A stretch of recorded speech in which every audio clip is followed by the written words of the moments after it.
ভারতের রাজপথে কয়েক মাস আগে একটি শব্দ লাখো তরুণের ক্ষোভের প্রতীকে পরিণত হয়েছিল, ককরোচ বা তেলাপোকা।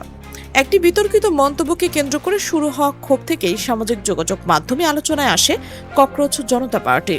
অনেক শিক্ষার্থী সেই শব্দকে প্রতিবাদের প্রতীক বানিয়েছিল বেকারত্ব, শিক্ষা ব্যবস্থা, রাষ্ট্রের প্রতি অসন্তোষ প্রকাশের মাধ্যম হিসেবে।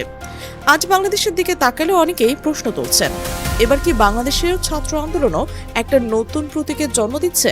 মঙ্গলবার সকালে আকাশ যেন কালো মেঘে ঢেকে গেছে। দেশের বিভিন্ন এলাকায় প্রবল বৃষ্টি, ঝোড়ো হাওয়া, জলাবদ্ধতা। অথচ এমন পরিস্থিতিতেও চলছে এইচএসসি ও সমমানের পরীক্ষা। হাজার হাজার শিক্ষার্থী ভেজা পোশাকে বুক ভরা দুশ্চিন্তা নিয়ে পরীক্ষা কেন্দ্রের পথে। অনেকের কাছে পরীক্ষার কেন্দ্রে পৌঁছানো যেন একটা যুদ্ধ। এরই মধ্যেই সামাজিক মাধ্যমে ছড়িয়ে পড়ে আরও একটি বিতর্ক। শিক্ষার্থীদের দাবি, তাদের নিয়ে অবমাননাকর মন্তব্য করা হয়েছে। অনলাইনে অনেকেই ফার্মের মুরগি বা ব্রয়লার চিকেন শব্দটি ব্যবহার করে ক্ষোভ প্রকাশ করছেন। শিক্ষামন্ত্রীর এক বক্তব্যে অনলাইনে অনেকে এখন ফার্মের মুরগি বা ব্রয়লার চিকেন শব্দ ব্যবহার করে ক্ষোভ প্রকাশ করতে শুরু করেছেন। যদিও এ বিষয়ে বিভিন্ন দাবি পাল্টা দাবি রয়েছে, তবু বিতর্ক শিক্ষার্থীদের মধ্যে ব্যাপক প্রতিক্রিয়া সৃষ্টি হয়েছে। এরপর পরিস্থিতি দ্রুত বদলে যায়।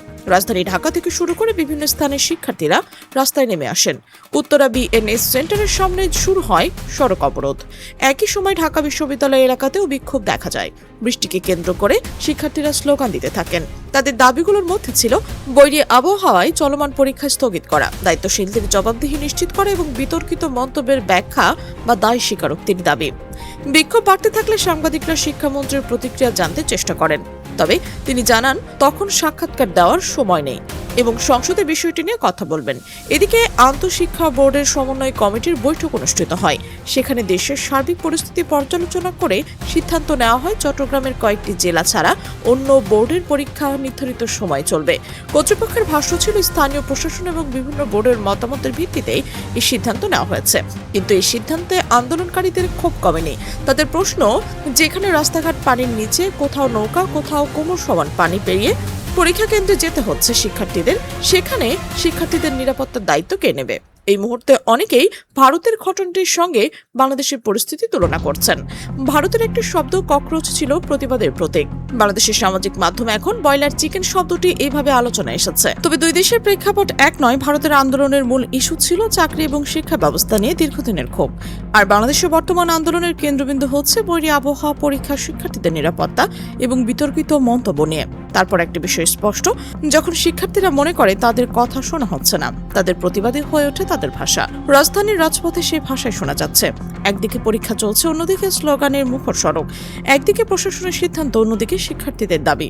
এখন প্রশ্ন একটাই, এই সংকটের সমাধান কিভাবে হবে? পরীক্ষা কি আগের মতো চলবে, নাকি আন্দোলনের চাপের মুখে নতুন কোনো সিদ্ধান্ত আসবে? সবচেয়ে বড় প্রশ্ন, শিক্ষার্থীদের ক্ষোভ কি এখনই থেমে যাবে, নাকি এটি আরো বড় আন্দোলনের রূপ নেবে?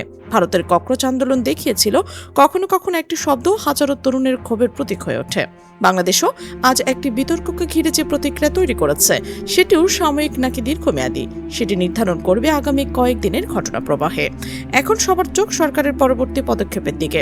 আর শিক্ষার্থীরা অপেক্ষা করছে, তাদের দাবি কি শোনা হবে, নাকি রাজপথে চলবে প্রতিবাদের নতুন অধ্যায়?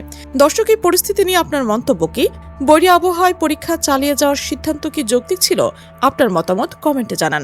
নতুন আপডেট পেতে আমাদের চ্যানেলটি সাবস্ক্রাইব করুন এবং বেল আইকনটি অন করে রাখুন, যেন আমাদের বিশ্লেষণধর্মী প্রতিবেদন সবার আগে আপনার কাছে পৌঁছয়। আমাদের সাথে থাকার জন্য ধন্যবাদ।